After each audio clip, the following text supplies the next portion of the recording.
It's called PEPFAR. PEPFAR. You've heard us talk a lot about it. PEPFAR stands for the President's Emergency Plan for AIDS Relief, PEPFAR. It was established back in 2003 as an effort to respond to the AIDS crisis in Africa, but it has been hijacked by the left to promote abortion and LGBT ideology abroad. And it has grown, by the way, from having a $1.5 billion price tag to now having more than $6 billion. And that's all tax dollars. Well, the New York Times is reporting that the Office of Management and Budget has apportioned less than half of that $6 billion.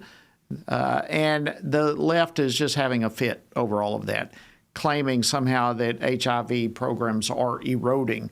But what's really behind all of this and all the protests, all that's going on? Joining me now to discuss this is Max Primorac.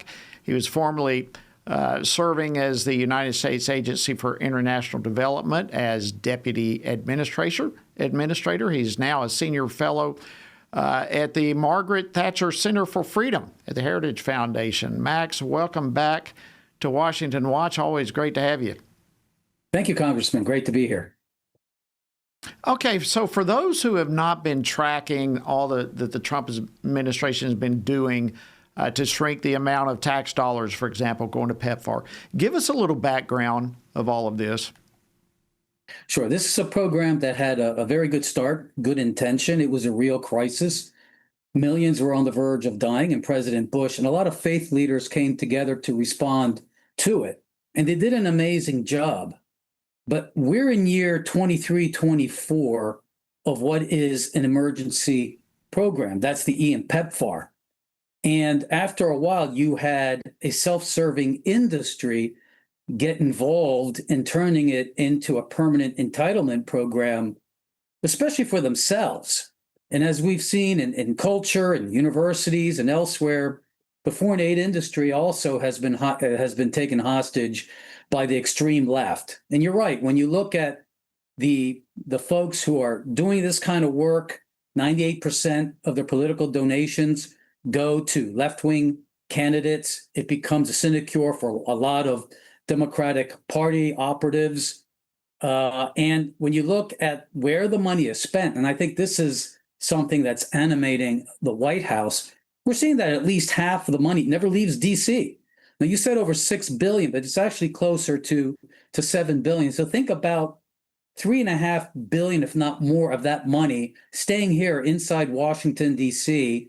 to effectively serve as a money pot for the left.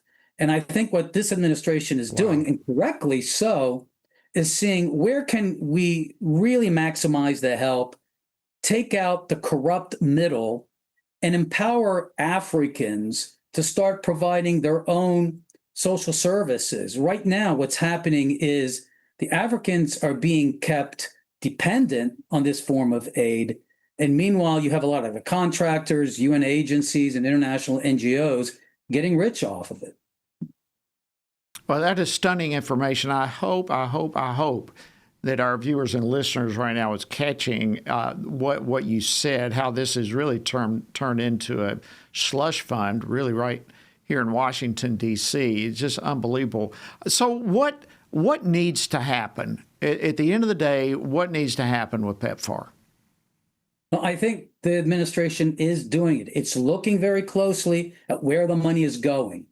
And every administration, whether it's Democrat or Republican, has always talked about localization, and that is working directly with African partners, especially the churches that are the mainstay of providing medical care to Africans throughout the continent, and seeing how we can work more directly with them because they've got the talent. They're on the ground, and eliminate that very expensive and bureaucratic middle, the international NGOs, the UN agencies, for-profit contractors.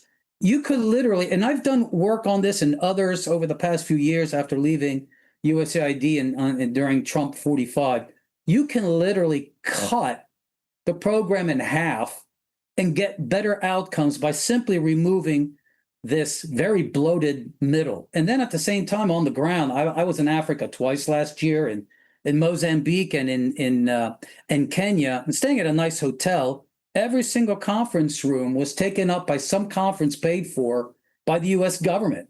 That's just a waste of money.